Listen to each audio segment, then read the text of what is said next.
பரிவிராஜக வாழ்க்கையா ஊர் சுற்றி புராணம்னு சொல்றோம். ஊர் சுற்று புராணம் எல்லாம் முடிஞ்சிடுச்சு. இப்ப வந்து எதற்காகன்னு நம்ம யோசிச்சோம். அப்ப நம்ம திரும்பி பார்க்கறப்ப 25 வயசு ஆயிடுச்சு. அப்ப படிக்க முயற்சிக்கும்.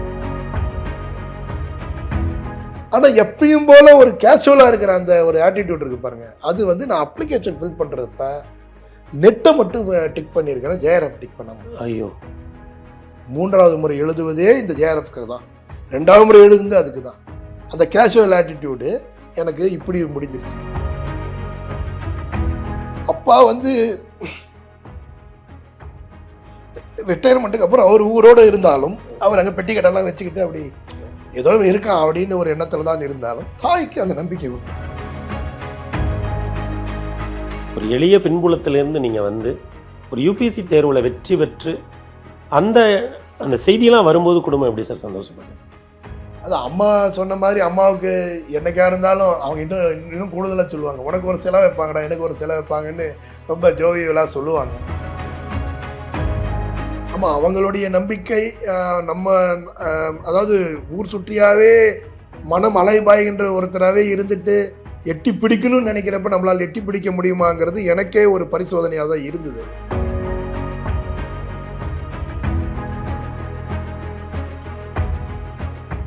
அவங்க ஒரு மாணவன் வந்து ஒரு 5ஆம் வகுப்பு படிக்கும் போதே அவ்வளவு 6ஆம் வகுப்பு படிக்கும் போது அவ்வளவு டிசிப்ளினா பார்த்த மாணவன் நிதர்சனத்தை வந்து யாராச்சும் சுட்டி காட்டும் பொழுது நமக்கு சுளீர் என்று சில சமயம் எப்படியோ வருவன் நாங்க எதிர்பார்த்தோன்ற அவங்க எதிர்பார்ப்பு உங்ககிட்ட சொல்றாங்க. சொல்ற அப்படி ஒரு சூழல்ல அங்கிருந்து கிளம்புறேன்.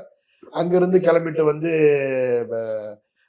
நான் இனிமே அங்க போனா நான் வந்து யூபிஎஸ்சி பாஸ் பண்ணிட்டு தான் ஆசிரமத்துக்குள்ள போவேன் அப்படிங்கிற ஒரு வைராக்கியத்தை ஏற்றுக்கொண்டு போறோம். அதற்கு பிறகு ஒரு சூழல்ல வந்து டெல்லி வரைக்கும் வரேன். டெல்லியிலையும் வந்து ஒரு பீரியட்ல 2001 வந்து ஒரு கோச்சிங் சேர்றேன். பட் அதுவுமே நம்ம மனசுல பெருசா we are not receptive.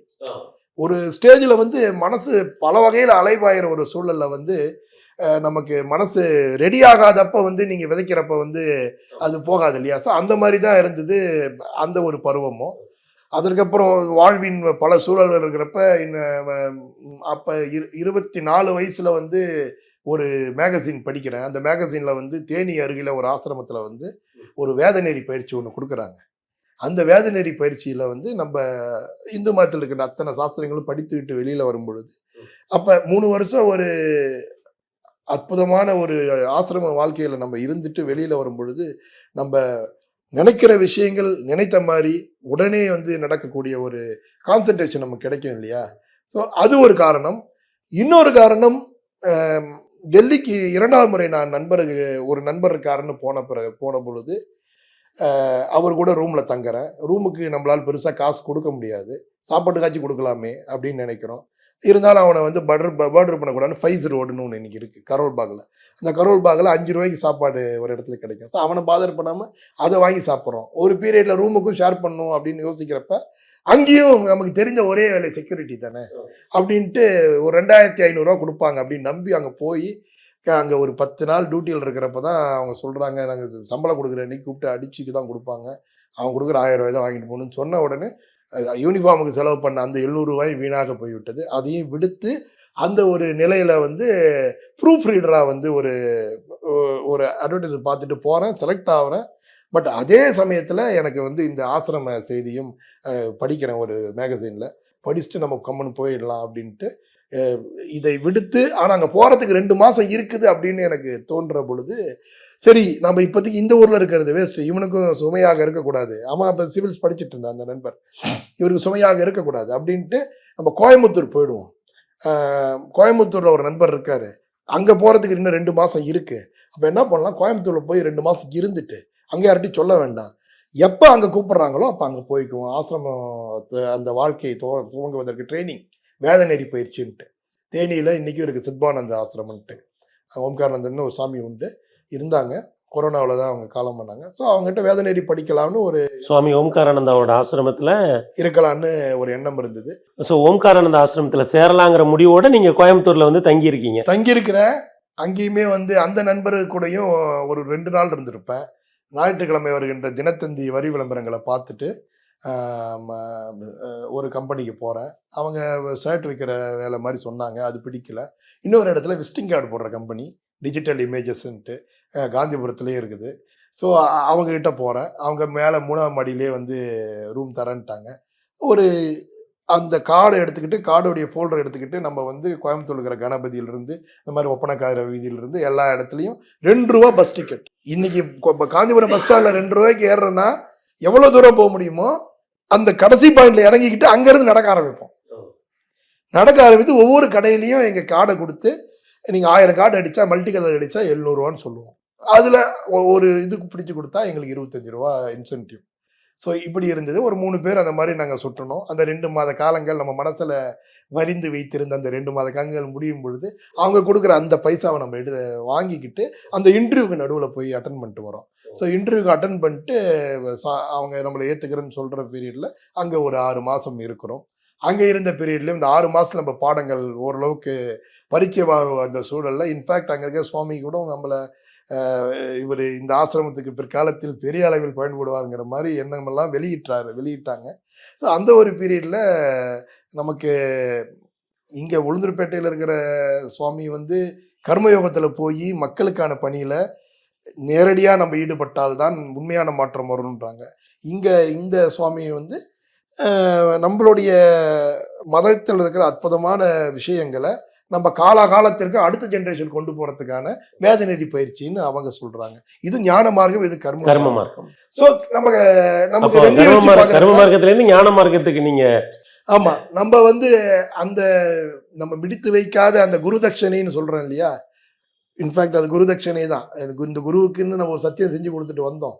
So 2 குருவுக்கு நடுவுலையும் நம்ம வந்து முதல்ல கர்மயோகத்தில் நம்ம மகராஜ் சொன்னது தான் நம்ம முதல்ல செய்யணுன்ட்டு அப்போ அந்த ஒரு மனநிலையில தான் வந்து 6 மாதம் இருந்த ஒரு பீரியட்ல வந்து நான் அங்கேயும் உபகுருக்கிட்ட சொல்லிட்டு வீட்டுக்கு வந்தேன். நீங்க அந்த வேதநிதி பயிற்சி சேர்ந்துட்டீங்க. ஆமா, சேர்ந்து 6 மாதம் முடியும் தருவாயில் அங்கே இருந்து வரீங்க, வீட்டுக்கு வரீங்க. ஸோ வந்துட்டு அப்போ அக்காவுக்கு வந்து செந்தாரப்பட்டியில் அக்கா ஒருத்தவங்க உண்டு. செந்தாரப்பட்டியில் அவங்க ஒரு தமிழ் டீச்சராக இருக்காங்க. உங்க உடன் பிறந்தவங்க எத்தனை பேர் சார்? உடன் பிறந்தவங்க 2 பேரும். ஒருத்தவங்க தவறிட்டாங்க, 89ல் தவறிட்டாங்க. இவங்க வந்து ஒரு அக்கா. ஆமாம் செந்தாரப்பட்டி ஸ்கூலில் இருக்காங்க. ஸோ அந்த பீரியடில் நான் வீட்டுக்கு வரேன். வீட்டுக்கு வந்து அங்கேயே தம்மம்பட்டியில் ரூம் எடுத்து சரி ரைட்டு நம்மளுடைய பரிவிராஜக வாழ்க்கையா ஊர் சுற்றி புராணம்னு சொல்றோம். ஊர் சுற்றுற புராணம் எல்லாம் முடிஞ்சிடுச்சு. இப்ப வந்து எதற்காகன்னு நம்ம யோசிச்சோம். அப்ப நம்ம திரும்பி பார்க்கறப்ப 25 வயசு ஆயிடுச்சு. நம்மளே அந்த பணிக்காக நம்ம ஒப்பு கொடுக்கும் பொழுது ஸோ என்ன பண்ணலாம் அப்படின்ட்டு அப்போ உட்காந்து வீட்டில் வந்து அந்த புஸ்தகங்களையோ நியூஸ் பேப்பரெல்லாம் வரவழைச்சு படிக்க ஆரம்பிக்கிறோம். ஸோ அப்போ படிக்க முயற்சிக்கிறோம். அப்பயும் அது ஆரம்பம்னு சொல்ல முடியாது. அந்த பீரியடில் தான் வந்து அதில் ஒரு விளம்பரம் வருது. இந்த மாதிரி சென்னை கிரசன்ட் இன்ஜினியரிங் காலேஜில் வந்து ஒரு கோச்சிங் சென்டர் இருக்குது யூபிஎஸ்சிக்கு. ஸோ அதில் வந்து அங்கே இஸ்லாமிய சமூகத்தை சேர்ந்தவங்க 12 பேரும் 8 பேர் வந்து பிற சமயத்தை சேர்ந்தவர்களும் பயிற்சி கொடுக்குறாங்கன்ட்டு எப்பயுமே இருக்குது, இன்றைக்கி இருக்குது. ஸோ அதற்கு நம்ம தயாராகலாம்ன்ட்டு ஜமால் முகமதில் போய் தம்மம்பட்டியிலேருந்து துறையூர் திருச்சி வழியாக ஜமால் நம்ம எழுதுகிறோம். நம்ம இப்போ என்ட்ரன்ஸ் எழுதுகிறோம், நமக்கு எழுதிட்டு வந்துட்டோம், வீட்டிலேயே இருக்கிறோம், அழைப்பு எதுக்கும் வரல. ஒரு நாள் திடீர்னு அழைப்பு, 20வது நபர் சேரலன்னு சொல்லிட்டாங்க, அதனால் நீங்கள் வாங்கன்னு. பாருங்கள், அதுவுமே 20வது நபர், மொத்தம் 20 பேர் எடுக்கிறாங்க, 20வது நபர் வரலன்னு சொன்னதால் 21ஆவது நபராக என்னை கூப்பிட்டாங்க.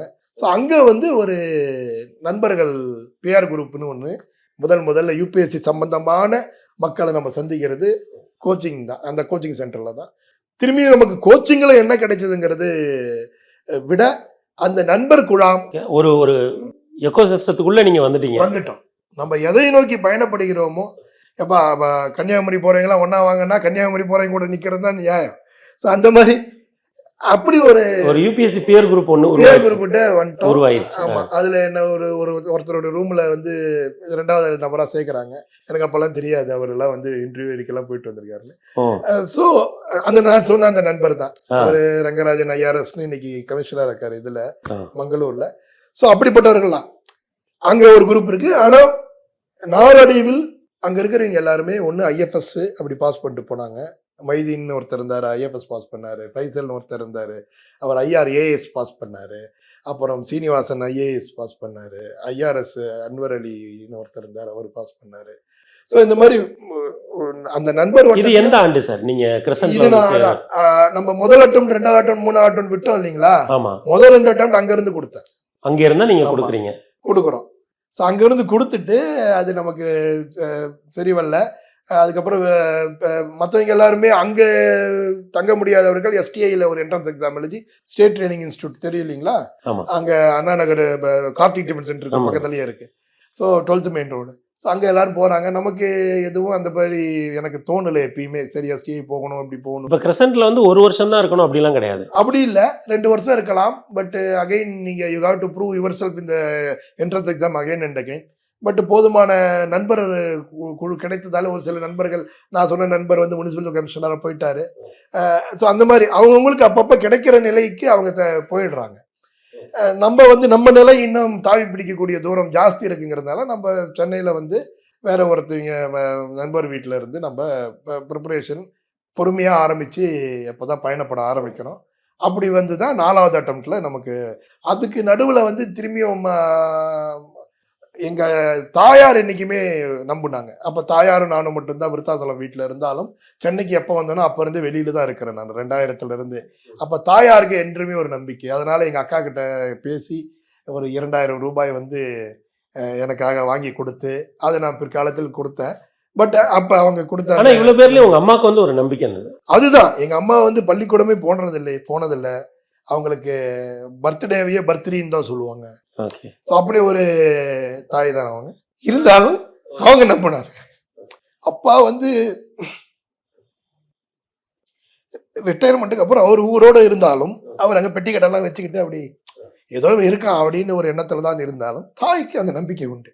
என்னைக்காவது என் பையன் பாஸ் பண்ணுவா அப்படின்னு ஒரு நம்பிக்கை இருந்தது. 2010 அவங்க தவறுனாங்க. அவங்க இருந்தப்பா நான் பாஸ் பண்ணேன். அந்த 2009 IRTS இது எல்லாமே. பட் அந்த ரயில்வேவில் நான் ட்ரைனிங்கில் இருக்கிற பீரியட்ல அவங்களுக்கு உடம்பு சரியில்லாமல் போச்சு. ஓகே. அப்போ அவங்கள ஆனால் அந்த அம்மா வந்து அவங்க கனவு நினைவாகிறத பார்த்துட்டாங்க. அது பார்த்துட்டாங்க. பட்டு ஆமாம், அதே நேரத்தில் தான் வந்து அவங்களுக்கு வந்து கொஞ்சம் ஒரு மல்டிபிள் ஆர்கன் டிசார்டருங்கிற மாதிரியோ இல்லை கடைசி நேரத்தில் டிபி வந்து அதை கண்டுபிடிக்க முடியாமல் 1 மாதம் ஹாஸ்பிட்டலாக அலைஞ்ச ஒரு சூழல்லாம் வந்தது. என் கூட கொண்டு போய் வச்சுருந்தேன். அப்பயும் முடியாத ஒரு சூழலில் வீட்டுக்கு வந்து ஒரு ட்ரீட்மெண்ட் பார்த்து விட்டுட்டு நான் போன 2ஆம் நாள் அவங்க தவறிட்டாங்க. திரும்பி லக்னோவிலேருந்து மீண்டு வந்து தான் அவங்களுக்கு பண்ணணும். பட் அவங்க நம்பிக்கை தான் ஒரு பெரிய பலம்னு சொல்லலாம். அது இல்லாமல் நமக்கு இப்போ யூபிஎஸ்சிக்கு படிக்கணும்னா இப்போ கொஞ்சம் பலதரப்பட்ட செலவுகளும் இருக்கும். அப்படி இருக்கிறப்ப வந்து ஒரு பீரியடில் நம்ம அக்கா கிட்ட கொஞ்சம் காலம் தான் வாங்கணும். அதே டைமில் நம்ம வந்து எம்ஏ பப்பேடு நான் கம்ப்ளீட் பண்ணேன். பிஏ சோசியாலஜி முடிச்சுட்டு எம்ஏ பப்பேடு முடித்த. இது எல்லாமே கரஸ்ல தான் படிக்கிறீங்க? ஆமாம். நமக்கு எனக்கு நான் தான் எப்பயுமே கிண்டலாக சொல்லுவேனே, ஒரு டிகிரிக்காக நம்ம ஏன் காலேஜுக்கு போகணும்? டிகிரி நமக்கு வேணுங்கிறது தான் தாற்பயமே தவிர அதற்காக காலேஜ் போகணும்னு அவசியம் இல்லை. இருக்கவே இருக்கு அண்ணாமலை யூனிவர்சிட்டி அப்படின்னு ஒரு எண்ணம் எனக்கு இருந்தது. அதனால நான் அண்ணாமலை யூனிவர்சிட்டியில் பிஏ பப்ளிக் அட்மினிஸ்ட்ரேஷன் இல்லைங்கிறதுனால பிஏ சோசியாலஜி படித்தேன். அதற்காக சோசியாலஜி தான் படித்தேன். பிஏ சோசியாலஜிலையுமே என்னன்னா அது படித்துட்டு ஆனால் அதை நான் ஆப்ஷன்லாம் எடுக்கவே இல்லை. நமக்கு நாட்டம் வந்து தாய்மொழி இருந்தது. அதனால எனக்கு பப்பேடு எம்ஏ பப்பேடு வந்து மெட்ராஸ் யூனிவர்சிட்டியில் போட்ட பிறகு 2005 அதை முடிக்கிறோம். எல்லாமே கரஸில் தான். நீங்கள் சொன்ன மாதிரி அது கரஸில் முடித்த பிறகு என்னடா மாற்று வழி என்ன, நமக்கு வந்து ஓரளவுக்கு நம்மளே சப்போர்ட் பண்ணுறது யோசிக்கிறப்ப தான் வந்து UGC net exam. So UGC net exam எழுதி 3 முறை பாஸ் பண்ணுறேன். ஒரு முறை வந்து அது அந்த எக்ஸாம் வந்து ஒன்ஸ் பாஸ் பண்ண லைஃப் டைம் வேலிடிட்டி. நீங்கள் லெக்சரராக எங்கேயாவது சேரணுன்னாக்கா அந்த ஒரு சர்டிஃபிகேட்டை வச்சாக்கா உடனே உங்களை வந்து வேலைக்கு எடுத்துக்குவோம். Life time validity. நம்ம வந்து எதுக்கு 3 முறை பாஸ் பண்ணுறோன்னா அந்த பேப்பரை என்னால் கம்ப்ளீட் பண்ண முடியல. அந்த பேப்பரை கம்ப்ளீட் பண்ணால் உங்களுக்கு JRF கிடைக்கும், ரிசர்ச் ஃபெலோஷிப் கிடைக்கும் என்னுடைய கணக்கில். ஸோ நான் ஒரு முறை கம்ப்ளீட் பண்ணுறேன். 3வது அட்டம்ப்டில் ரிசல்ட் வந்துடுச்சு. ஆனால் எப்பயும் போல ஒரு கேஷுவலாக இருக்கிற அந்த ஒரு ஆட்டிடியூட் இருக்கு பாருங்க, அது வந்து நான் அப்ளிகேஷன் ஃபில் பண்ணுறப்ப நெட்டை மட்டும் டிக் பண்ணியிருக்கேன், JRF டிக் பண்ணாமல். ஐயோ. 3வது முறை எழுதுவதே இந்த ஜேஆர்எஃப்க்கு தான். 2வது முறை எழுதுனது அதுக்கு தான். அந்த கேஷுவல் ஆட்டிடியூடு எனக்கு இப்படி முடிஞ்சிருச்சு. என்னடா எனக்கு அந்த ஜேஆர்எஃப் ரிசல்ட்டை வச்சு மெட்ராஸில் பிஹெச்டி சேர்ந்துட்டேன். டாக்டர் சீனிவாசன் ஒருத்தர்கிட்ட பப்ளிக் அட்மினிஸ்ட்ரேஷனில். ஏன்னா ஜேஆர்எஃப் பாஸ் பண்ணுறவங்களுக்கு எம்ஏவிலிருந்து நேரடியாக அவங்க சேர்த்துக்கலாம். என்னடா ஸ்காலர்ஷிப்பே வரல, அதற்கான ஃபைனல் அவார்ட் லெட்டர் வரலையேன்னு பார்க்குறப்ப டெல்லியில் போய் கேட்குறப்ப இப்படி ஒரு விஷயத்த சொல்கிறாங்க. பெரிய அதிர்ச்சியாக இருந்து திரும்பியும் 4வது முறை எழுதுறோம். அதை நீங்கள் இன்டிமேஷனாக கொடுத்துருக்கலாமே. ஒருத்தனுக்கு வந்து ரிசல்ட்டை போட்டுட்டு அவனுக்கு வள்ளியேப்பா இந்த மாதிரி நீ வந்து இந்த தப்பு பண்ணுங்கிறதுக்கு எனக்கு 1 வருஷம் ஆயிடுச்சு. அப்பயே மீண்டும் அந்த ஒவ்வொரு ஜூன் டிசம்பரில் தான் நெட் எக்ஸாம் வரும்.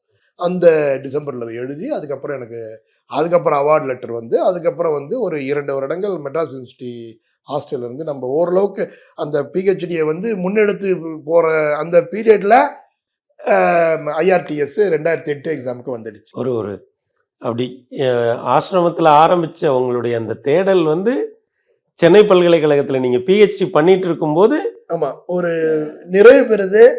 பட் அந்த வேலையை விட்டுட்டு அப்புறம் பார்ட் டைமில் மாற்றிட்டு போக வேண்டிய ஒரு சூழல் அப்புறம் வந்தது. ஏன்னா அங்கே நம்ம சேர்ந்ததால இது ஃபுல் டைம் ஸ்காலர்ஷிப். அதனால் என்னால் அந்த பீரியடில் கொஞ்சம் சப்போர்ட் பண்ணிக்க முடிஞ்சுது. ஏன்னா ஒரு நிலையை தாண்டி நம்மவராக இருந்தாலும் பணம் எதிர்பார்க்கக்கூடாது இல்லையா? ஸோ அப்படி ஒரு சூழலில் அப்படி ஒரு பயணம் அமைந்தது. அதுக்கப்புறம் IRTS போகிறோம். 2011 இந்த சர்வீஸ்க்கு நம்ம மாறுறோம். டெல்லியில் இருக்கிற IIMCங்கிற இன்னைக்கு டீம்டு யூனிவர்சிட்டியாக இதாக இருக்குது. மாஸ் கம்யூனிகேஷனுக்கான அந்த இடத்துல போயிட்டு அதன் பிறகு அங்கே ட்ரைனிங் 1.5 வருஷம் மீண்டும் முடிச்சுட்டு எப்படி சார் இருந்தது? ஒரு எளிய பின்புலத்திலேருந்து நீங்கள் வந்து ஒரு UPSC தேர்வில் வெற்றி பெற்று அந்த செய்தியெல்லாம் வரும்போது குடும்பம் எப்படி சார் சந்தோஷப்பட்டது? அது அம்மா சொன்ன மாதிரி அம்மாவுக்கு என்னைக்கா இருந்தாலும் அவங்க இன்னும் கூடுதலாக சொல்லுவாங்க. உனக்கு ஒரு செலவு வைப்பாங்கடா, எனக்கு ஒரு செலவு வைப்பாங்கன்னு ரொம்ப ஜோவியலாக சொல்லுவாங்க. ஏன்னா நம்ம என்றைக்குமே வந்து பெரிய விஷயங்களுக்கு தான் நம்ம யோசிக்கிறோங்கிற அந்த நினைப்பு அவங்களுக்கு இருந்தது. அந்த தெரு முழுக்க எல்லா வீட்லையும் சொல்லிட்டு போவாங்க. இன்ஃபேக்ட் யார் வீட்டில் நாங்கள் குடியிருந்தோமோ அந்த வீட்டு பையனுக்கு தான் வந்து எனக்கு IDASக்கு முந்தின சர்வீஸ் செந்தில்குமார்னு அவங்களுடைய பேரன் அவரு. அவருக்கு 7வது அட்டெம்ப்ட் கடைசி அட்டெம்ப்ட் முடிஞ்சு ஆன்லைன்ல கோச்சிங் எடுக்கிற அளவுக்கு அவர் வந்து நமக்கு லைஃபே முடிஞ்சு போச்சுன்னு நினைத்த ஒரு சூழல்ல தான் அவருக்கு அந்த ரிசல்ட் எல்லாம் வந்து பி செந்தில்குமார்னு இன்னைக்கு ஒரு விசாகப்பட்டினத்தில் இருக்காருன்னு. So defence account service. So அது அம்மாவுக்கு பெரிய சந்தோஷம். அப்பா நம்பல, பட் நம்ப வேண்டிய சூழல். அதனால் நம்ம பையன் நம்ம ஆரம்பத்தில் விதிச்ச அந்த விதைப்பு வந்து வீண் போகல அப்படின்ட்டு அப்புறம் அம்மா இறந்த அந்த தருவாய்க்கு அப்புறம் தான் மீண்டும் ஆசிரமத்துக்கு போறேன். ஒரு முறை வந்து இந்த மாதிரி ஏன்னா பாஸ் பண்ணிட்டு அந்த ட்ரைனிங் பீரியட்லயே அம்மா இறந்த கையோடு நம்ம 2009 டிசம்பர்ல இது நான் சேர்றேன் IRTS. 2010 அம்மா தவறுறாங்க மே மாசத்துல. அதுக்கப்புறம் ஜூன் ஜூலை வாக்கில் நான் வந்து ஆசிரமத்துக்கு என்னுடைய அந்த வைராகியத்தை முடித்துக் கொள்வதற்காக அவங்களுடைய ஆசீர்வாதம் வாங்குறதுக்காக போகிறேன். பெரிய மகிழ்ச்சி அவங்களுக்கு. IAS எட்டி பிடிக்கலைங்கிறதுக்கும் என்னை நானே தான் சொல்லிக்கணும். இந்த இல்லை, ஆனால் இது ஒரு பெரிய வெற்றி இல்லையா சார்? அவங்க இதில் சொல்லக்கூடிய விஷயம் என்னென்னா, உங்களுடைய பயணம் வந்து எப்படிப்பட்டதாக இருந்தால் கூட ஆரம்ப காலத்திலேயே இப்படி ஒரு இடத்துக்கு நீங்கள் வருவீங்கன்றதை உங்கள் அம்மாவும் கணிச்சிருக்காங்க, ஆசிரமத்தில் இருந்தவர்களும் கணிச்சிருக்காங்க இல்லைங்க? ஆமாம், அவங்களுடைய நம்பிக்கை. நம்ம அதாவது ஊர் சுற்றியாவே மனம் அலைபாய்கின்ற ஒருத்தராகவே இருந்துட்டு எட்டி பிடிக்கணும்னு நினைக்கிறப்ப நம்மளால் எட்டி பிடிக்க முடியுமாங்கிறது எனக்கே ஒரு பரிசோதனையாக தான் இருந்தது. அது நம்ம எட்டி பிடித்தோம். அந்த JRF விஷயத்திலேயே வந்து விடாமுயற்சியாக நம்ம அதை பண்ணணுங்கிற அந்த எண்ணம் இருந்ததால இந்த 4 வரும்னு நம்ம ஒன்றும் எழுதலை. 4ல் ஒரு முறையாவது IASஓ இல்லை IRSஓ ஒரு 2-3 மார்க்கில் தான் போச்சு. பட் எனக்கு மக்கள் பணின்னு வந்தப்புறம் வந்து நம்மளாதான் வந்து ஒரு பூச்சு அடிச்சிருக்கோம். பொலிட்டிக்கல் எக்ஸிக்யூட்டிவ், அதாவது மினிஸ்டர்ஸ் இருக்காங்க, அவங்க கூட பயணப்படுற, அவங்க கூட இணைந்து ஒர்க் பண்ற ஒரு சூழல் வந்து IASக்கு IPSக்கும் இருக்கிறதால அவங்க டீல் பண்ற விஷயங்கள் எல்லாம் வந்து அந்த டெசிஷன்ஸ் எல்லாம் இருக்கு. அது போக இந்த UPSC மூலம் ஒரு 20+ டிபார்ட்மெண்ட்ஸ்க்கு மினிஸ்ட்ரிஸ்க்காக கேடர்ஸ் இருக்கு. இப்போ ஃபினான்ஸ் மினிஸ்ட்ரி எடுத்தாக்கா IRS இருக்கு, ரெண்டு வகையான IRS இருக்கு. ரயில்வேக்கு நான் சொன்ன மாதிரி 3 வகையான ரயில்வே சர்வீஸ் இருக்கு. ரயில்வே டிராஃபிக், ரயில்வே அக்கௌண்ட்ஸ் இதெல்லாம் இருக்குது. ஒவ்வொரு பணியுமே அதன் அளவுல வந்து மிக முக்கியமான பணிகள் தான். இப்போ அந்த இடத்துல வந்து நம்மளுடைய நம்ம பயணப்பட்ட வகையாக இருக்கட்டும், நம்ம இருந்து வந்த பின்புலமாக இருக்கட்டும், இந்த பின்புலத்திலிருந்து நம்ம அணுகிறப்ப வந்து மக்களுக்கு சிறப்பான விஷயங்கள், மக்களுக்கு பயன்படுற விஷயங்கள் போய் சேருங்கிறதுல நம்ம இன்னைக்கு போடுற இந்த 5 மணி நியூஸ் வரைக்கும் கூட நம்ம வந்து அதை உறுதி செய்யறோம். மக்களுக்கு தேவையான திருமணம் அதெல்லாம் நீங்க ஐஏஎஸ் வந்த பிறகா இல்ல ஐஆர்டிஎஸ்ல இருக்கும்போதே பண்ணிக்கிட்டீங்க? ஐஆர்டிஎஸ் ஜாயின் பண்றேன். எனக்கு ஃபர்ஸ்ட் போஸ்டிங் வந்து ஹவுராவில் கிடைக்குது. கமர்ஷியல் போஸ்டிங் சொன்னா 23 பிளாட்ஃபார்முக்கு நம்ம பாஸா இன்சார்ஜா 23 பிளாட்ஃபார்ம் ஹவுரா. நம்ம சென்னையை விட பிளாட்ஃபார்ம் ஜாஸ்தி அங்கே.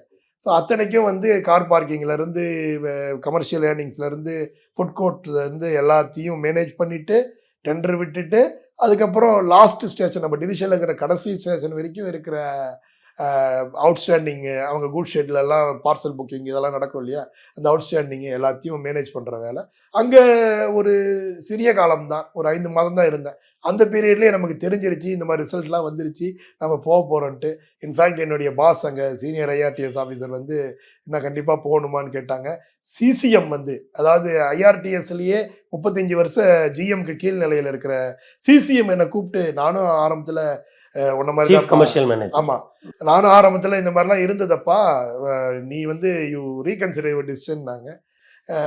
இல்லைங்க சார், எனக்கு சம்திங் க்ளோஸ் டு ஹார்ட்டு எதுவோ அதுக்கு பின்னாடி போகிறதுக்கு தான் இந்த துறை தான், இந்த தகவல் சம்பந்தப்பட்ட இந்த துறை தான் மனதுக்கு நெருக்கமாக இருக்கின்றதுனால அது. சார் திருமணம் பற்றி? அதான் திருமணம் வந்து யூனிவர்சிட்டியில் அந்த பிஹெச்டி படித்த காலத்தில் வந்து நண்பராக இருந்தாங்க. அவங்க பிஹெச்டி முடித்தாங்க பிற்காலத்தில். ஸோ அவங்க வந்து நம்ம எண்ண ஓட்டங்கள்லாம் அவங்க ஒத்து போயிருந்ததால் 2011 அப்போ அவங்கள நீங்கள் வந்து பிஹெச்டி பண்ணும்போதே சந்திச்சிருப்பீங்க? ஆமாம் ஆமாம், அங்கே யூனிவர்சிட்டியில் தான் சந்தித்தது. ஸோ அது 2011 அவங்க என் கூட டில்லி போஸ்டிங்காக இருக்கட்டும் இல்லை கல்கட்டாக இருக்கட்டும் எல்லா போஸ்டிங்லேயும் அவங்க வந்து இருந்தாங்க. எல்லா காலகட்டத்திலையும் உடனேயே பயணப்பட்டுக்கிட்டு இருக்காங்க. எந்த வருஷம் சார் அவங்கள சந்திச்சது? எந்த வருஷம் சார் சந்தித்தது? 2009 தான். 2009 ஒரு கோர்ஸ் இருந்தது. நான் ஐஆர்டிஎஸ் சேரத்துக்கு முன்னாடி அந்த பிஹெச்டி ரிசர்ச் ஸ்காலர்ஸ்க்கான கோர்ஸு. ஸோ அங்கே தான் அறிமுகமாகணும். அதுக்கப்புறம் அவங்க பிஹெச்டி பொறுமையாக முடித்தாங்க. 2012 நம்ம டெல்லியில் இருக்கிறப்ப இங்கே வந்து முடிச்சுட்டு போனாங்க பாட்னியில். மற்றபடி பல இடங்களில் பயணப்பட்டோம். நம்மளோட முதல் போஸ்டிங் திரும்பி இன்ஃபர்மேஷன் சர்வீஸில் பார்த்தாக்கா, நம்ம ஆல் இந்தியா ரேடியோ செய்திகள் இருக்கு இல்லையா, இந்தியா முழுக்க 47 மையங்கள் இருக்குது ரீஜனல் நியூஸ் யூனிட்னு. இது ஒரு ரீஜனல் நியூஸ் யூனிட் சென்னையில் இருக்கிறது. அந்த மாதிரி கேபிட்டல் ஸ்டேஷன்ஸ் எல்லாத்துலேயும் உண்டு. அது இல்லாமல் சின்ன சின்ன இடங்கள் லே லடாக்கு அந்த மாதிரி இடத்துலையும் உண்டு, சில்சாரில் உண்டு அந்த மாதிரி. ஸோ அங்கே இருக்கிற செய்திகளை டெல்லிக்கு அனுப்புவாங்க. டெல்லியில் அது news at 9, mid day news, morning news, breakfast நியூஸ்னு டெல்லியிலேருந்து அது ஒளிவரும். நீங்கள் பணியாற்றிய வெவ்வேறு ஊர்களில் இந்தியா முழுக்க பணியாற்றிருக்கீங்க. எந்த ஊர் சார் உங்களுக்கு ரொம்ப, இந்த ஊர் ரொம்ப மனசுக்கு நெருக்கமாக இருந்ததுன்னா எந்த ஊரை சொல்லுங்க? சென்னையை சொல்லக்கூடாது சார். பணியாற்றின ஊருன்னு பார்த்தா ஸ்பிரிச்சுவலாக ஒரு ரீசன் சொல்லணும்னா ராமகிருஷ்ணா, அவங்க ராமகிருஷ்ணர், சாரதா, விவேகானந்தர் பிறந்த மண் இருக்கு ஹவுராவே. எங்க ஹவுரா பக்கத்தில் நெலுவா கோட்டர்ஸ்ல இருந்து ஜஸ்ட் ஸ்டோன்ஸ் த்ரோ தான் வந்து வேலூர் மட்டு. ஆமா, அது பல. இன்ஃபேக்ட் உங்களோட முதல் பணியிடமே அதுதான். அதுதான், அது ஒரு பிளெஸிங் தான். நம்ம அங்கதான் இருக்க போறோன்னு தெரியாது.